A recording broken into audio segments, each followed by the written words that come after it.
ठीक आहे. तर चला, उद्या 29 तारखेची मीटिंग जी आपली AGM मीटिंग ठेवलेली आहे, सर्वसाधारण सभा, याची वेळ आहे 10 वाजता. परंतु 10 वाजता जर ती चालू होणार आहे, ह्याचा अर्थ इथे बरीच लोक आपले सभासद येणार आहेत. आपले 736 सभासदांपैकी याच्यामध्ये फक्त पात्र लोकांना अलाउड केलेलं आहे कमिटीने, जे की नाही करायला पाहिजे होतं, सगळ्यांनाच द्यायला हवं होतं. हिंदीमध्ये बोलला तो ठीक है, चलेगा. तो मैं हिंदी में बोलता हूँ ताकि सबको समझे कि 10 बजे हमारी कल मीटिंग चालू होने वाली है, जो कमेटी ने वार्षिक सर्वसाधारण सभा रखी हुई थी.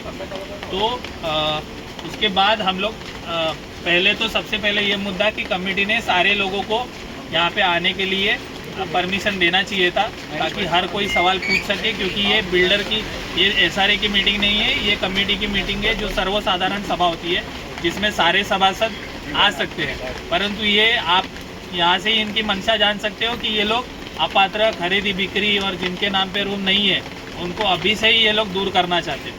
तो ठीक है, तो ये इनकी जो अभी से इनकी जो मंशा है वो अब अभी से ही दिख रही है. तो आप सबसे पहले क्या कीजिए, आपको जल्द से जल्द 8:30 से 9 बजे हमारा जो हॉल है गोरेगांव वेस्ट में, जो पता है IB पटेल स्कूल, वहाँ का जो हॉल है, वहाँ पे आपको 8:30-9 बजे जाना है. और जो भी हमारे सभासद है, हमें देखना है कि हम ज़्यादा से ज़्यादा संख्या में आके हम आगे की जो भी कुर्सियाँ है वो ले, ताकि हमारे सारे निर्णय जो है, जो सारे प्रश्न कमेटी पूछने वाली है, जो सारे मुद्दे कमेटी वहाँ पे उठाने वाली है, वो हमें सुनाई दे, ताकि हम अच्छे तरीके से उसे सुने और उसके ऊपर हमारा जवाब दे सके या हमारे प्रश्न पूछ सके और उसके ऊपर निर्णय ले सके. तो ये बात सबसे क्लियर है कि 9:30 की मीटिंग है, 8:30-9 बजे कुछ भी करके वहाँ पे जाना है, क्योंकि अंदर जाने के लिए आधा 1 घंटा लगेगा, क्योंकि बड़ी कतार होगी. आपको वहाँ पे आपका नाम लिखना पड़ेगा, दस्तखत करने पड़ेंगे, ये सब में आधा 1 घंटा जाएगा ही जाएगा. दस्तखत के नीचे डेट. और जब आप आओगे तब आपको साथ में आधार कार्ड लेके आना है. आधार कार्ड जब लेके आओगे तो वहाँ पे अपना नाम चेक करना है. वहाँ पे पहले नंबर 1 2 3 4 ऐसे नंबर होंगे, वो नंबर के आगे जैसे भी उन्होंने डाले रहेंगे, फिर आपका एनेक्सर नंबर होगा, एनेक्सर नंबर के आगे आपका नाम होगा, उसके आगे दस्तखत के लिए एक जगह होगी, वहाँ पे आपके दस्तखत करने के बाद दस्तखत के नीचे ही आपको वहाँ पे तारीख लिखना है. और तारीख लिखने के बाद आप उसके आगे AGM भी लिख दो, ताकि ये पूर्ण तरीके से क्लियर हो सके कि ये जो दस्तखत की गई थी, ये 29 तारीख के AGM के लिए की गई थी. क्योंकि ये दस्तखत का इस्तेमाल करके काफ़ी सारी धांधलियाँ बड़े स्थरों पे होती है, और ये कमेटी के ऊपर, उसके ऊपर विश्वास ही नहीं है, तो ये कर सकती है. तो इनके ऊपर जो विश्वास है नहीं, तो आप सेफ रहिए और वहाँ पे नीचे अपने दस्तखत के नीचे वहाँ पे तारीख भी डालिए और उसके नीचे AGM ऐसे करके भी लिख दीजिए. ठीक है. एक बार अंदर जाने के बाद सभा के अध्यक्ष चुने जाएंगे. ठीक है. सभा के अध्यक्ष चुने जाने के बाद हमारी सभा चालू होगी, और वो सभा चालू होने के बाद कमेटी ने जो मुद्दे रखे गए थे, उनके लेटर में भेजे गए थे, तो वो मुद्दे जो है, वो मुद्दे मैं पढ़ के दिखाऊंगा, और उसके ऊपर हमारे जो भी सवाल है, वो सवाल आता वाचून दाखवायचं. ठीक है. तो वो सवाल मैं यहाँ पे अभी पढ़ के दिखाऊंगा. तो वो सवाल सारे हैं. आप प्रयत्न कीजिए, जो भी सभासद अंदर जाएंगे, ये सारे सवाल वहाँ पे पूछे और इनके जवाब कमेटी से ले. ठीक है. हमें जवाब लेना है, हमें उनके कोई भी निर्णय पे हाथ उठाना नहीं है. ठीक है. सवालों के जवाब लो. ये AGM है, आपको सवाल पूछने का अधिकार है, और उनको जवाब देने का उनके ऊपर बंधन है, तो उनको जवाब देना ही पड़ेगा. और कहीं पे भी गाली गलौज नहीं करना है किसी को भी. हाँ, किसी को भी अपशब्द नहीं बोलने हैं. वहाँ पे पुलिस भी रहेंगे, तो कहीं पे भी ऐसा मत करो कि जिसके कारण आपको वो मीटिंग से बाहर निकाला जाए या फिर आपके ऊपर कार्यवाही हो. गाली गलौज ना करते हुए विरोध कीजिए. विरोध करना आपका अधिकार है, संवैधानिक अधिकार है. हाँ. और वैयक्तिक टिप्पणी किस पे मत करो कि आप लेके बैठे हो, ऐसे किए हो, आपने खा के बैठे हो, और ये सारी चीज़ें, जो चीज़ें अपने पास नहीं है किसके प्रूफ, उसके बारे में आप वार्तालाप वहाँ पे मत कीजिए. ठीक है. तो पहला मुद्दा सभेचे इतिवृत्त वाचून दाखवणे. सभा में क्या क्या होगा उसके लिए उसका जो भी पॉइंट्स है वो पढ़ के दिखाएंगे. तो हम लोग मागील सभेचे इतिवृत्त हाँ ओके मागील. तो 22 तारीख का जो भी हुआ था वो पढ़ के दिखाएंगे। तो उसके ऊपर आपके जो भी सवाल है वो सब पूछने हैं, और साथ में ये भी पूछना है पिछले 4 सालों का आपका जो जमा खर्चा है उसका सब लेखा जोखा जो भी है आप हमें सादर कीजिए। वो कहेंगे कि हाँ हम करेंगे, तो पूछ के लीजिए कब करोगे और लिख ही लीजिए। बोलिए। हाँ, और वो रजिस्टर में लिख के लीजिए। वो उन्हें बोलिए कि ये मुद्दा आना चाहिए कि आपने कहा है 1 हफ्ते में हम सभासदों को देंगे पिछले 4 साल का जमा चिट्ठा जो भी है हमारा। ठीक है, वो मुद्दा भी आप वहाँ पे उनसे बुलवा के ले लें। दूसरा मुद्दा सन 2024-25 में लेखापाल की निमणूक करना। ठीक है, तो उसमें 2023-24 लेखा परीक्षण अहवाल मागून घेणे। पिछले साल का जो भी ऑडिट रिपोर्ट था, सबसे पहले तो यही सवाल कीजिए कि पिछले साल का ऑडिट रिपोर्ट पहले हमें दीजिए। नियम ऐसे कहता है कि जब एजीएम मीटिंग होता है उसके 8 दिन पहले ही लोगों को 15 दिन पहले ही लोगों को वो ऑडिट रिपोर्ट देना पड़ता है। इन्होंने तो रखा ही नहीं है तो देंगे ही कहाँ पे? तो आप पूछ लो कि पिछले साल का कब दोगे।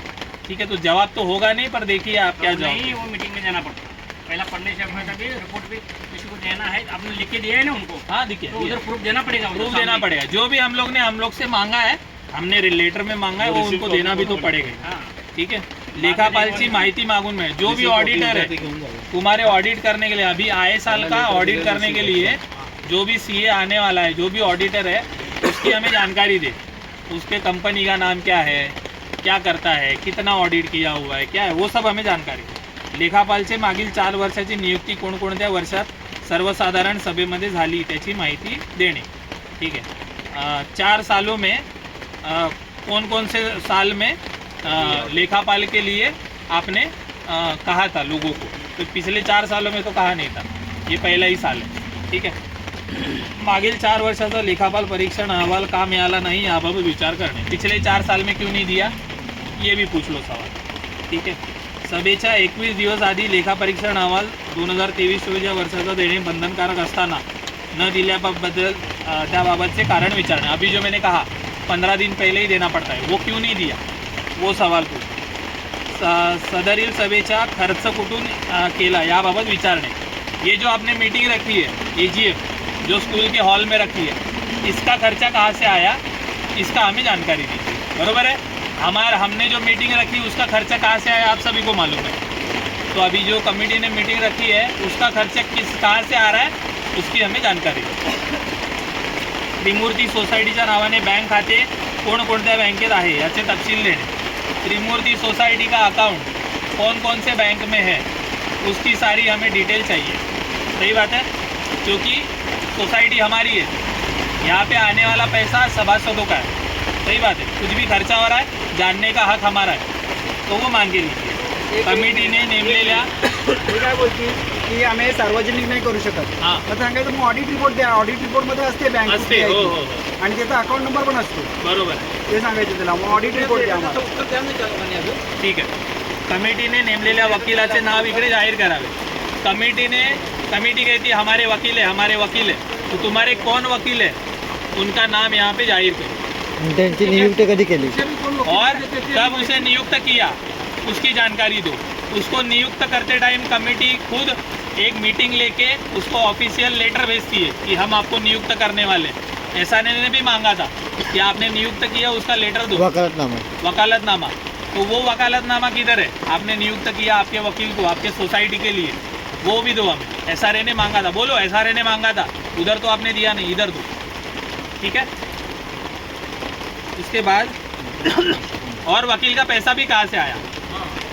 ठीक है, राक्षी विकासक आने के पहले आप जब ये सत्ता में थे, ठीक है, नंदीवर्धन जब आया तब वकील के लिए खर्चा किसने किया, हाई कोर्ट में गए उसका खर्चा किसने किया, सुप्रीम कोर्ट तक गया उसका खर्चा किसने किया। ठीक है, ये सारे मुद्दे लो, इसको निकालने का खर्चा किसने किया। अगर किया है, आप कहते हो बिल्डर ने किया है, तो उस बिल्डर को बोलो दिखाने के लिए कि मैंने यहाँ पे खर्चा किया। दूसरा एक महत्वपूर्ण विषय आप ये भी पूछ सकते हैं कि जो ऑफिस में हमारे सारे मीटिंग्स होते हैं, जो कमेटी का हमारा ऑफिस है, सोसाइटी ने जो बनाया है, जहाँ से हमारी पूरी सेवा चलती है 736 लोगों की, तो वो ऑफिस किसके खर्चे से बनाया गया है, उसका ऑडिट रिपोर्ट है क्या, वो किसने बनाया, वो किसके नाम पे है। बरोबर है, वो प्रोजेक्ट में है, हमारा एक घर है, वो प्रोजेक्ट में हुआ एक घर है, तो उसके बारे में आप सवाल पूछिए, ठीक है, वो मत छोड़िए। कामड़े की रूम है ना। हाँ, तो वो मत छोड़िए। वो जो बनाया गया है उसका खर्चा किसने किया है वो भी आप पूछ सकते हैं। बरोबर है, और वो पूछिए, वो आपका हक है। आपके ज़मीन पे, आप लोगों के ज़मीन पे वो बनाया हुआ, ठीक है। तीसरा मुद्दा, अभी तीसरे मुद्दे पे आते हैं। विकासक व वास्तुविशारद यांच्या उपस्थित कामाचा आढावा घेणे, ठीक है। तो उसके बारे में विकासक और वास्तुविशारद मतलब आर्किटेक्ट, तो उसके बारे में सब जो भी प्रश्न है वो पढ़ के दिखाता हूँ। सर्व पात्र अपात्र खरेदी विक्री यांना भाडे वाटप करण्यास सुरुवात करणे। सबसे पहला मुद्दा, उनका घर टूटा हुआ है, इसका मतलब उन्हें भाड़ा देना अनिवार्य है, ठीक है। अभी तो वो कह रहे हैं कि LOI के बाद देना चाहिए, परंतु हमारा आज भी ऐसे ही कहना है कि अगर उनका घर टूटा हुआ है तो इसका मतलब उन्हें भाड़ा मिलना चाहिए, चाहे वो अपात्र हो, पात्र हो या खरीदी बिक्री वाले, ठीक है। उनको भाड़ा मिलना चाहिए, वो उनके हक का भाड़ा है। उसके बाद सद्य परिस्थिति, वो विषय पर आप वहाँ पे ये सवाल उठा सकते हैं कि 215 लोगों का भाड़ा मिल गया है, मिल चुका है, हमारा भाड़ा कौन से तारीख को मिलेगा, उसका डेट हमें दे दीजिए। दूसरा महत्वपूर्ण विषय कि अपात्र और खरीदी बिक्री को आप कभी भाड़ा दोगे उसका भी हमें दे दीजिए, हमें तारीख दे दीजिए। हाँ, और LOI के पहले आप उसका मांग कीजिए।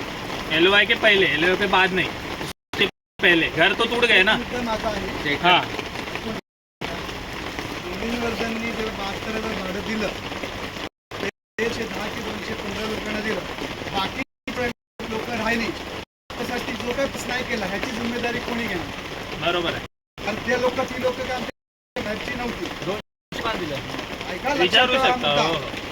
कारण का आज पण तेच घडलंय.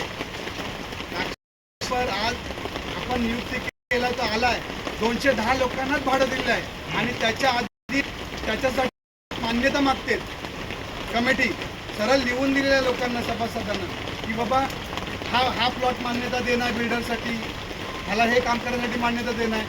जर का तुम्ही पात्र लोकांचंच अजून भाडं दिलंय नाही, अपात्र तर बाजूलाच राहिले अजून. तसंच नंदीनवर्धन सोबत हीच कमिटी असताना मग 210 लोक होती का प्रोजेक्टमध्ये? मग ज्यांचं नाही आलं ते आग भरपाई करून कोण देणार? कमिटी देत आहे किंवा राक्षी आलंय तो देत आहे? 72चा विषय आहे, 72,000चा विषय आहे. विचारा नक्की विचारा. ज्यांना नाही मिळाले, ज्यांना त्यावेळेला नाही मिळाले त्यांनी हा विषय उपस्थित करा तिकडे, की आम्हाला 72,000 रुपये नाही मिळाले होते. बरोबर है कि आप ये सीधे कहिए, किसी को 5, सुनिए 72,000 का मुद्दा आप उठाइए। अगर वो कहते हैं कि पिछला उठाने का, तो उनको बोलिए ये पिछला मुद्दा नहीं है, आपके कार्यकाल में ही हुआ था, ये पिछला मुद्दा है नहीं, ये जब आप कार्यकाल में थे तभी का सब 72,000 रुपया भाड़ा बांटा गया। जो 5-5, 6 बार गलती से गया और गलती से जाने के बिल्डर के अकाउंट में आया, वो क्यों हुआ? वही 5-6 बार जो बाकी के 5 लोग उसके अकाउंट में जाता था पैसा, तो कोई और गरीब उसके काम आता था वो 72,000 रुपया, वो एक ही अकाउंट में 4-5 बार जाने के बाद फिर से आ गया, तो उसका मतलब ही क्या हुआ? और ये कमेटी वाले कह रहे थे कि हमने खुद भाड़ा नहीं लिया, हमारे पास प्रूफ है कि ये कमेटी के अध्यक्ष, उनके खाते में भी भाड़ा आया हुआ है, ठीक है, उनके भाड़े में भी आया हुआ है। अध्यक्ष, उपाध्यक्ष, सेक्रेटरी, हमारे प्रकल्प में बहुत ऐसे रामचंद्र चौहान जिनके पास घर ही नहीं है, उनका बेटा, ठीक है, उनका बेटा, उनके बेटे के नाम पर भी निकला हुआ है भाड़ा, जिनके पास घर ही नहीं है। आप सोचो, रामचंद्र चौहान जो घर बांधते हैं लोगों का, उनके वो बहुत मजबूर है, उनको 72,000 रुपया और उनके बेटे के नाम पर आया हुआ है वो टाइम पे, ठीक है, दोनों के नाम। तो इसके लिए कह रहा हूँ, आप लोग बहुत अमीर हो, इसलिए आपको पैसा नहीं आया, वो बहुत गरजू है इसलिए उनको पैसा गया हुआ, तो ये आपका हक है। क्यों निकाल रहे हैं हम, इसे क्यों निकाल रहे हैं? वो टाइम भी आपका सेम 210, आज भी वही 210, 293 चलेगा, कोई बात नहीं। तो हमको भी डर है कि हमको कैसा मिलेगा। इसके ऊपर अगर आ जाएगा कि अपात्र लोगों को भाड़ा LOI मिलने के बाद आएगा, तो पात्र लोगों ने पहले ही विरोध करना चाहिए कि पात्र लोगों का भाड़ा आने, पात्र लोगों के साथ अपात्र लोगों का भाड़ा भी 15 दिन में डिपॉजिट। दूसरा उसमें महत्वपूर्ण विषय ये है कि आप लोग वहाँ पे उपस्थित करो प्रश्न कि अपात्र, अगर ये सर्वसाधारण सभा है, आप जो सभा ले रहे हो, जो सर्वसाधारण सभा आप ले रहे हो, अपात्र लोगों को आप एंट्री क्यों नहीं दे रहे हो? वो भी हमारे एरिया के लोग हैं, बराबर है ना, हमारे वो भी साथ हमारे रहे। एरिया के लोग हैं, हमारे साथ रहे हैं। खरीदी बिक्री का वाले। अलग बात है, खरीदी बिक्री का बात अलग है। वो हमारे साथ थे नहीं थे, कुछ लोग थे कुछ लोग नहीं थे, वो वादग्रस्त विषय है। बट जो हमारे साथ रह चुके हैं, जो अपात्र लोग हैं, उनको भी अंदर सभा के लिए लेना चाहिए। ये सवाल बस बरोबर आहे. ठीक आहे, आगे के मग सद्य परिस्थितीत किती रूम पात्र किती अपात्र मिसिंग रूम या विचारणा करणे. ठीक है, अभी के इसमें पात्र कितने हैं, अपात्र कितने हैं, मिसिंग कितने हैं, उनकी जानकारी दो. 729 रूम होते. हो मग ते वरचे वाढलेत कोणते पण आम्हाला माहिती हो ते पाहिजे. मिसिंग वाले पात्र. हो हो चालेल, विचारून घेऊ. म्हणजे आपले मिसिंग मधले झाले ते. हो हो मिसले पात्र झाले. 729 थे हमारे, अभी ऊपर और 736 हो गए. 736 सभासद हो गए. 7 सभासद जो मिसिंग थे और उनके नाम और जुड़े गए. आप मांग सकते हैं कि और कौन है वो 7 सभासद, हमें जानकारी चाहिए. आप मांग लीजिए, वो आपका हक है. ठीक आहे. अपात्र व मिसिंग सभासदांना पात्र करण्यावर रणनीती व त्यासाठी लागणारे कोण अदा करणार याबाबतची चर्चा. आपले लोग जो है और मिसिंग जिनके केस है उनका रूम पात्र करवाने के लिए उसका खर्चा कौन करेगा. ठीक है, इसके लिए भी आप जानकारी दो. ये भी क्लियर करवा के लो. कल उठ के ऐसे ना होए कि नहीं हमने नहीं कहा था करें. ठीक है, तो ये भी आप क्लियर करवा के लो. ट्रान्सफर केस वाल्या रूमना पात्र करण्याबाबतची तयारी व लागणारे शुल्क. ठीक है, ट्रान्सफर केस है उनके लिए लगने वाला खर्चा है और उसको कैसे करोगे ये भी आप जानकारी ले लो. किती सभासदांना भाडे आले, उर्वरित सभासदांना भाडे कधीपर्यंत येईल याबाबत चर्चा. पराग ने जैसे कहा 215 लोग को जो भाड़ा आया, उसके बाद 51 की लिस्ट आई, उनमें से भी 3 लोगों को भाड़ा आया. उसके बाद हमारे तरफ से जो गया हुआ है वो लोगों को कब मिलने वाला है और साथ में